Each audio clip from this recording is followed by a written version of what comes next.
Pues qué tal, buen día, buenas tardes. Nos encontramos de nueva cuenta aquí con el doctor Ivo Pineda para seguir platicando de los temas de la urología y todo lo que conlleva y todo lo que tiene esta especialidad. Les recordamos que estamos grabando en Puebla, en Cowork de Plaza Sinfonía. Agradecemos también a Bloom Market Company por las flores y los arreglos florales que nos han compartido. Y también agradecemos a Talavera La Flor, que nos mandó este tibor que es característico de la Talavera poblana. Ivo, nos quedamos en la parte de cuáles son las personas que pueden ser más propensas a tener cierto síntoma, a tener cierto padecimiento, si es que existe alguna patología. Bueno, en general, a manera general, realmente el cuerpo humano refleja todos somos un reflejo de lo que hacemos, de lo que comemos, de lo que vivimos, y todo eso pues tiene una repercusión en el cuerpo, ¿no? Principalmente lo que vivimos hoy en día, por ejemplo, la obesidad, que es un problema muy importante, genera mucha carga a nivel cardiovascular, pero pues tiene muchas repercusiones en todo el organismo, específicamente en la parte urológica, en la parte de vías urinarias. Eso lo podemos ver en los hombres, con muchos casos de disfunción eréctil, por ejemplo, en hombres muy jóvenes, en hombres que no tienen ninguna otra patología, y ahí es un sitio donde se ve afectado de manera importante.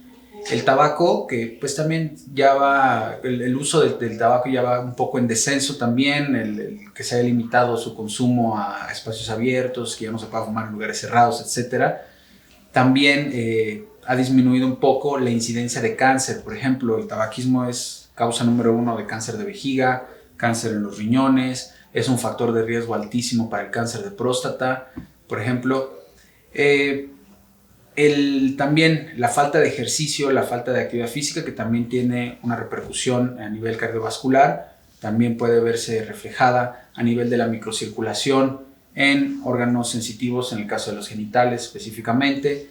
Puede afectar también o aumentar el riesgo de diabetes, lo cual también tiene otras repercusiones a nivel funcional, específicamente en la vejiga, por ejemplo, a nivel nervioso. Entonces, realmente no hay un factor específico, pero sí todas las medidas generales que debemos tener en cuenta para tener un buen aparato urinario. Sí, totalmente de acuerdo. En ese sentido, entonces, ¿tú consideras que básicamente los hábitos son los que pueden ayudar o afectar a tener algún tipo de padecimiento? Sí, así es. Obviamente la genética, lo que ya traemos programado, pues eso no lo podemos cambiar, ¿no? El que ya viene de una familia donde padecen mucho cierta enfermedad, pues obviamente el riesgo ya está ahí, ¿no? Pero lo que sí podemos cambiar, que son los factores externos, los hábitos, precisamente como los mencionas, eso sí está en nuestras manos, y eso, pues bueno, realmente llevar un estilo de vida saludable, hacer un poco de ejercicio, tratar de comer sano, evitar obviamente las comidas muy procesadas, buscar alimentos naturales, tomar más agua, menos bebidas procesadas también, reducir el consumo de azúcar, tener herramientas para el manejo del estrés, herramientas de autoconocimiento, ¿sí? También inclusive la parte psicológica juega un papel en la parte sexual, por ejemplo, y bueno, eso también tiene una repercusión en una buena función eréctil en el caso del varón, ¿no? Entonces, todo está ligado. Correlacionado. Así es. En ese sentido, acabas de tocar un punto muy importante, que es la parte del estrés. Se menciona que el estrés es el cáncer silencioso, ¿no? Y que puede afectar en diferentes padecimientos y en nuestra vida cotidiana. Tú, dentro de tu especialidad, ¿qué consideras que es lo que se ve afectado más o lo que es más evidente al tratar a una persona que tiene altos niveles de estrés? Bueno, hay dos padecimientos que puedo pensar específicamente que tendrían o se verían afectados mayormente por el estrés. El primero, y eso solamente sería en el caso de los hombres, sería la función sexual. Para un buen funcionamiento obviamente del pene y que haya una erección adecuada y un buen desempeño sexual, intervienen muchos mecanismos y muchos sistemas del cuerpo para que se logre eso. Tenemos que tener un buen aparato cardiovascular, tenemos que tener buenos niveles hormonales, tenemos que tener controlados muchos niveles de colesterol, triglicéridos, grasas en sangre, tenemos que tener un buen sistema nervioso, tenemos que tener un buen aparato circulatorio y tenemos que también psicológicamente estar estables para poder buscar eso, ¿no? Si estamos estresados, si estamos preocupados por esto, por cualquier otro factor externo, realmente la parte sexual se va a ver opacada, porque el estrés lo que genera mucho es una descarga de cortisol. El cortisol es lo que se conoce como la hormona del estrés, precisamente.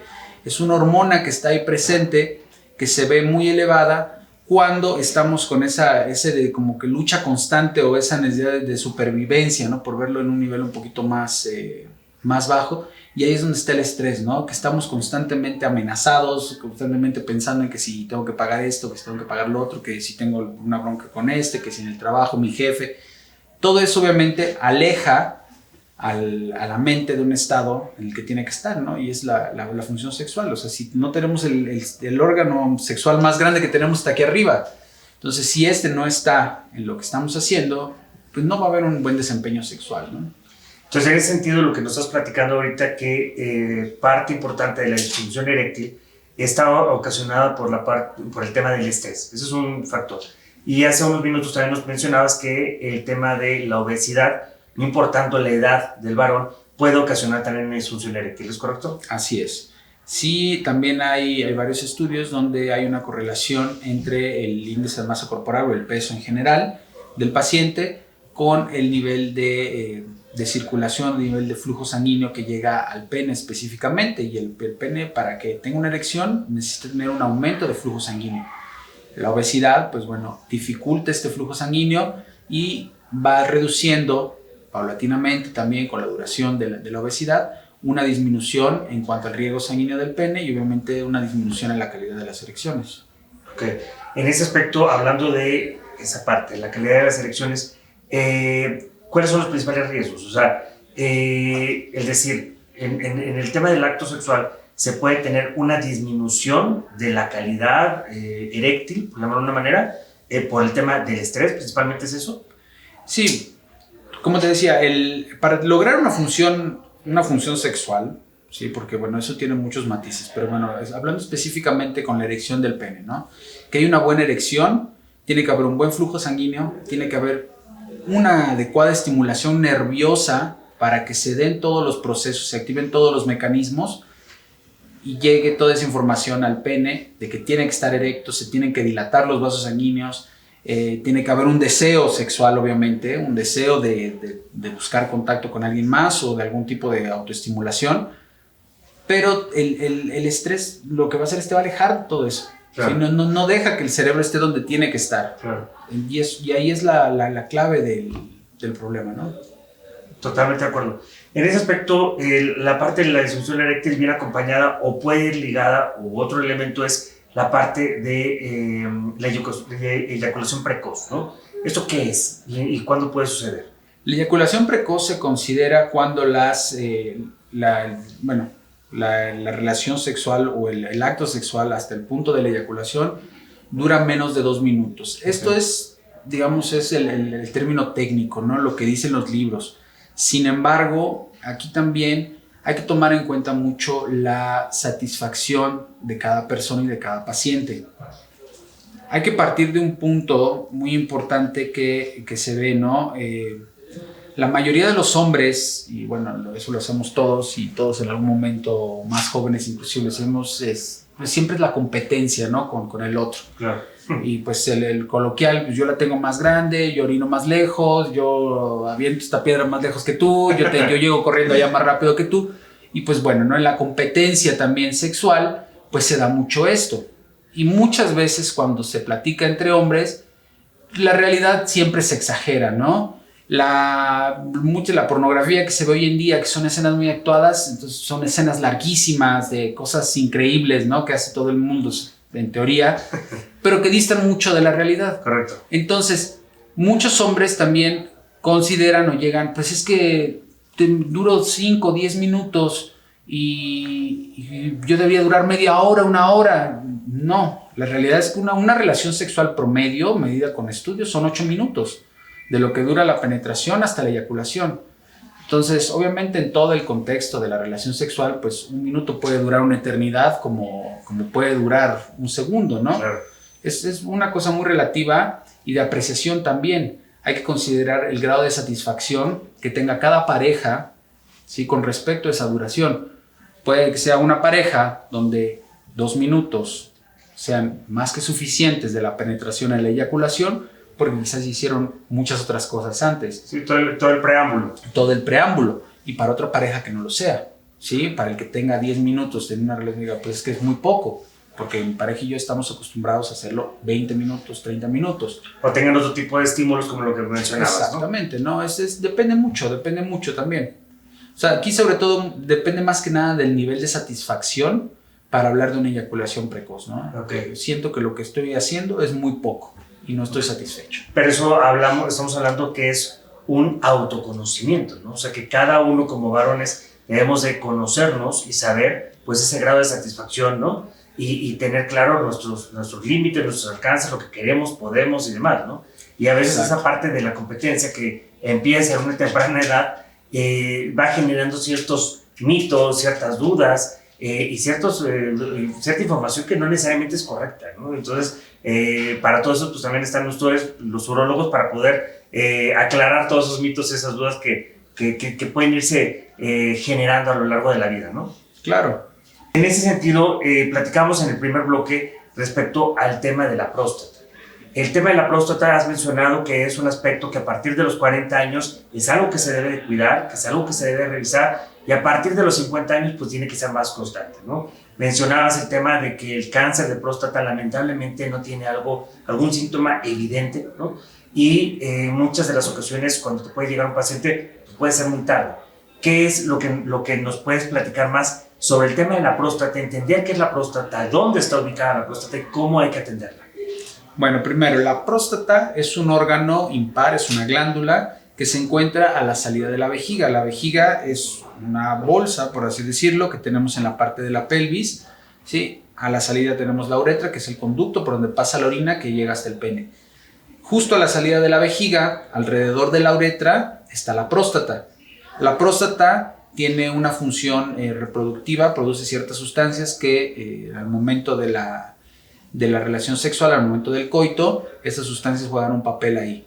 Ya después que pasa esta etapa de la edad reproductiva, pues su función realmente se pierde y ya no, eventualmente con el descenso hormonal, comienza a crecer. Ese crecimiento, al estar alrededor de la uretra, que es un tubo, pues va generando un cierre, una obstrucción en el paso de la orina, y de ahí se pueden derivar toda la serie de síntomas que pueden generarse, ¿no?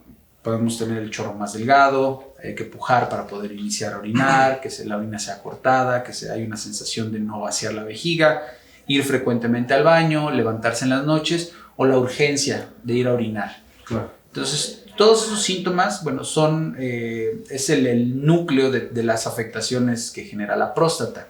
A partir de los 40 años se tiene que hacer un primer chequeo porque ya es cuando empiezan a disminuir los niveles de testosterona. Entonces empieza a haber un pequeño crecimiento de la próstata.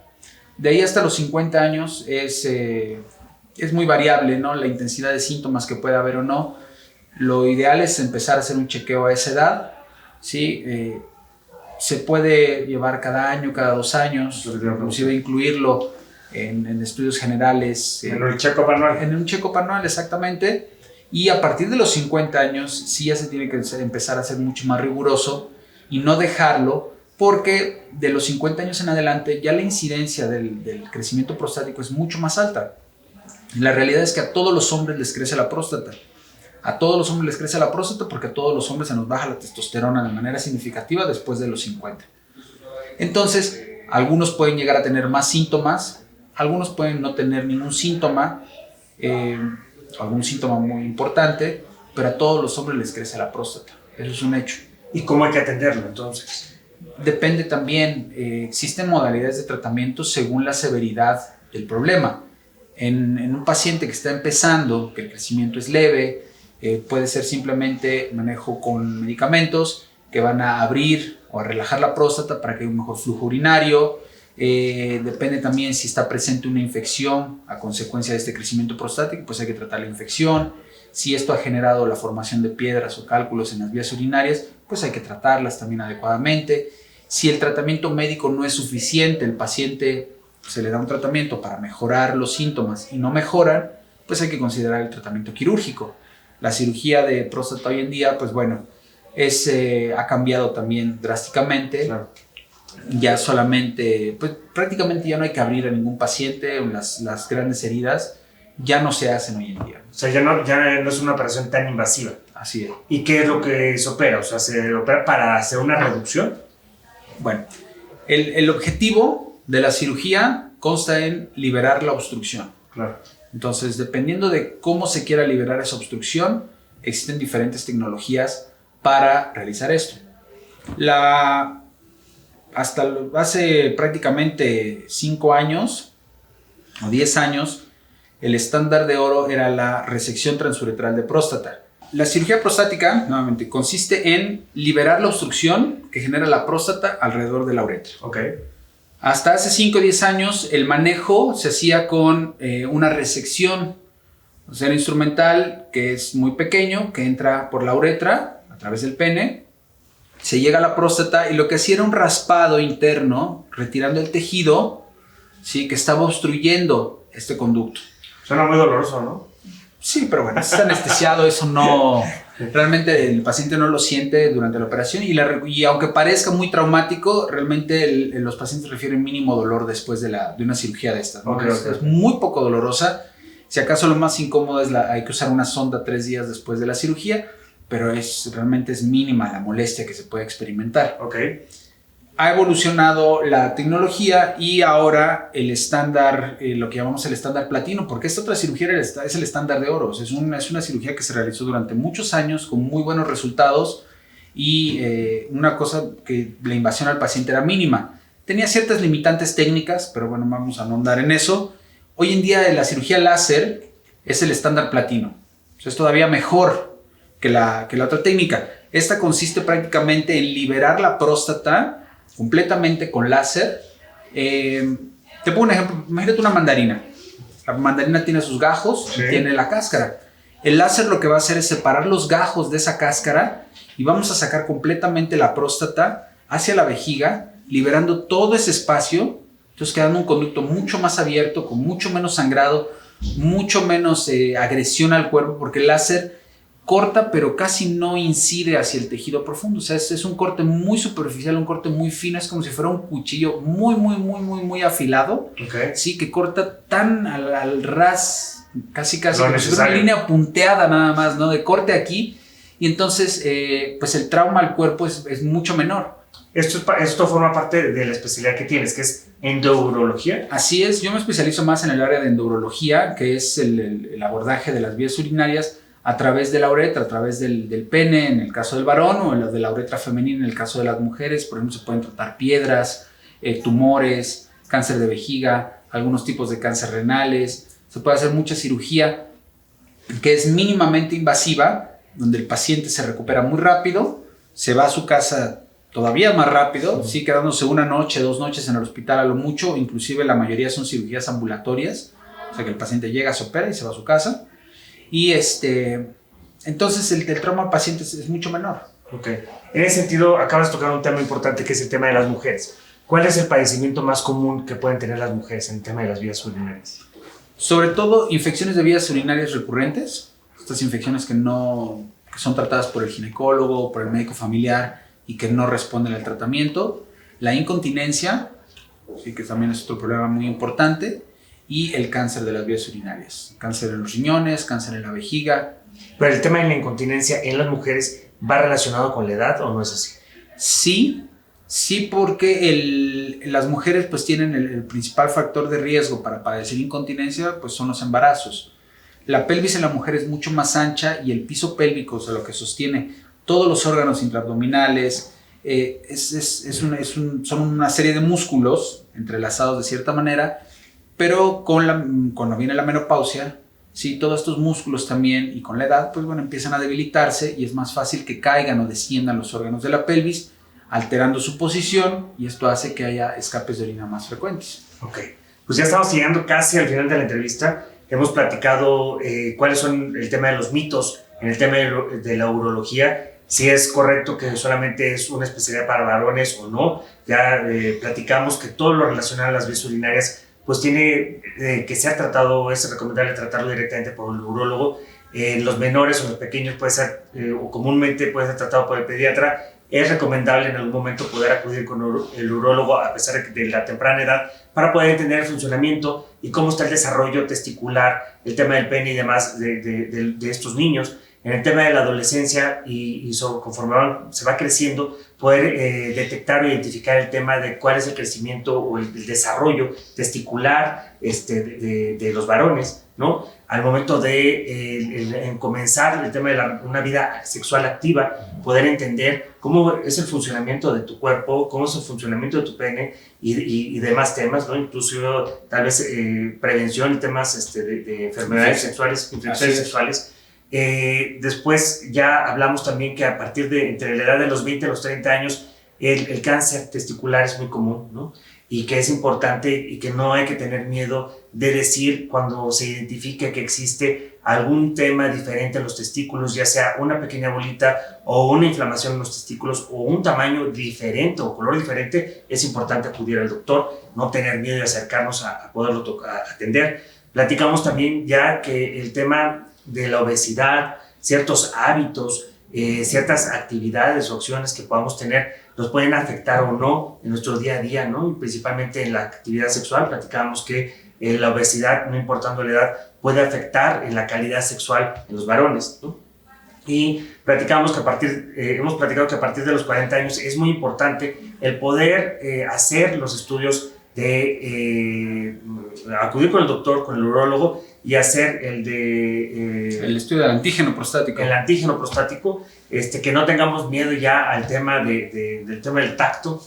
Eso ya no es necesario de no tener estos temas elevados, los antígenos elevados o no existir algún factor de riesgo o diferente que puedan detectar los doctores. Y posterior a los 40 años, a partir de los 50, con la reducción del tema de los espermas, podemos tener mayor cantidad de mayor crecimiento en el tema de la próstata, y con ello pueden existir algunas situaciones en la orina, ¿no? La obstrucción de los conductos urinarios puede ocasionar ciertas situaciones, inclusive llegar al tema de piedras, y en ese momento es recomendable poder acudir también al doctor y, de ser necesario, pues, poder hacer una cirugía, ¿no? Para reducir esta obstrucción, ¿no? Ya platicamos también el tema del cáncer de próstata, que es un cáncer, desafortunadamente es un cáncer silencioso, pero que puede ser prevenible si tenemos este hábito después de los 40 años de estarnos haciendo los estudios de sangre necesarios, y también incluyendo en los chequeos anuales, si se tiene ese hábito, el poder detectar este tipo de situaciones, ¿correcto? Así es, sí, pues en resumen, sí, todas las personas de todas las edades, de una u otra manera, pues pueden acudir al urólogo. Sí, es importante hoy en día más que nada la prevención, detectar todo a tiempo para poder recibir un tratamiento en tiempo y forma, sí, o un tratamiento preventivo inclusive conocer el funcionamiento del organismo, y bueno, las puertas siempre están abiertas en el consultorio. Perfecto, Ivo. Y por último, nos gustaría que nos compartas para nuestra audiencia Empresando, ¿cuáles consideras tú que pueden ser pues, los elementos, los tips o las principales recomendaciones para tener una vida sana, para poder tener el tema de nuestras vías urinarias, en este caso, en este sentido, pues de una manera funcionando correctamente? Bueno, primero que nada, cuidar los riñones, hay que darles mucha agua, ¿sí? Agua simple, es muy importante siempre hidratarse adecuadamente. Un buen estado de hidratación no solamente ayuda a las vías urinarias, sino nos mantiene en un estado de salud en general óptimo. Un tip aquí porque lo veo también que las personas luego no saben cómo sé si estoy tomando suficiente agua, cómo sé o cuánta agua debo tomar al día. El mejor parámetro es siempre viendo el color de la orina. Una orina más clara indica un mejor estado de hidratación, una orina más amarilla significa que estamos más deshidratados. Entonces, simplemente con eso lo podemos ir midiendo, observando a lo largo del día el color de la pipí, que no cuesta nada agacharse a ver al momento de ir al baño y ver si está muy amarilla, me falta tomar agua. Y mantener un color amarillo clarito nos indica un estado de hidratación óptimo.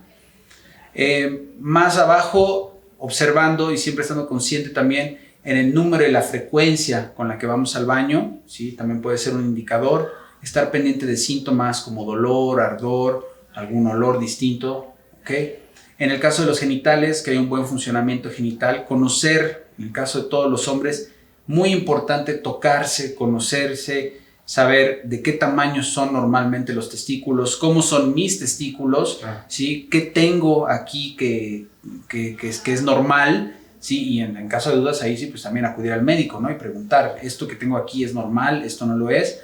Cualquier urólogo les puede enseñar muy fácilmente qué es lo que tiene que estar, dónde tiene que estar, cómo tiene que estar, conocer el pene, conocer el prepucio, conocer todas las estructuras que son parte normal del cuerpo. Y por último, pues llevar una vida sana en general, hacer un poco de ejercicio. No tenemos que matarnos en el gimnasio, pero sí hacer un poco de ejercicio todos los días, mantenernos activos, buscar opciones de comida más saludable también. Se vale comer papitas, se vale comer hamburguesas, se vale tomar refresco, pero que sean lo mínimo, ¿no? Siempre buscar por las opciones más saludables. Eso, y pues bueno, al final de cuentas siempre buscar y conocer también opciones para el manejo del estrés.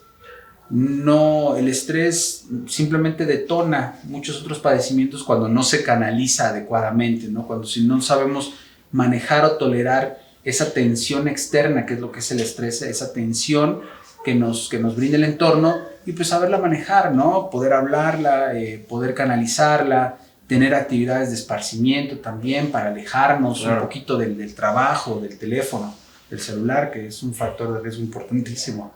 Pues muchas gracias, Ivo. Estamos llegando ya al final de esta entrevista. Te agradecemos mucho el tiempo que nos has dedicado. Y yo creo que queda un mensaje muy importante, ¿no? Yo creo que la parte de conocernos, conocer qué es lo normal, conocer qué es lo habitual, poder identificar cuando algo no está correcto, ¿no?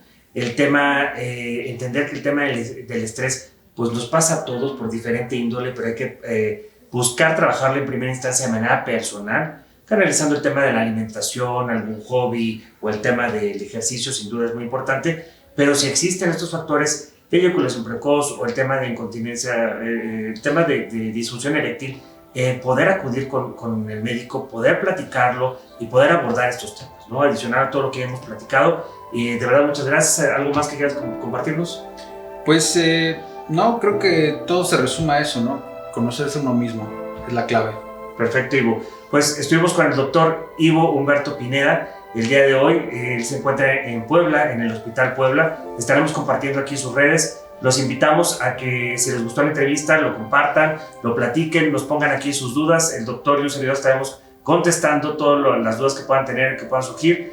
Los invitamos a que se suscriban aquí en el canal, le den clic en la campanita de YouTube. Recuerden que estamos en Spotify también como Empresando-ARR, y en todas las demás redes sociales también nos encontramos. Estaremos compartiendo la información del doctor, sus redes sociales, para que puedan contactarlos si están en Puebla, viven en Puebla o están cerca de aquí. Pues no duden en poder consultarlo. Muchas gracias.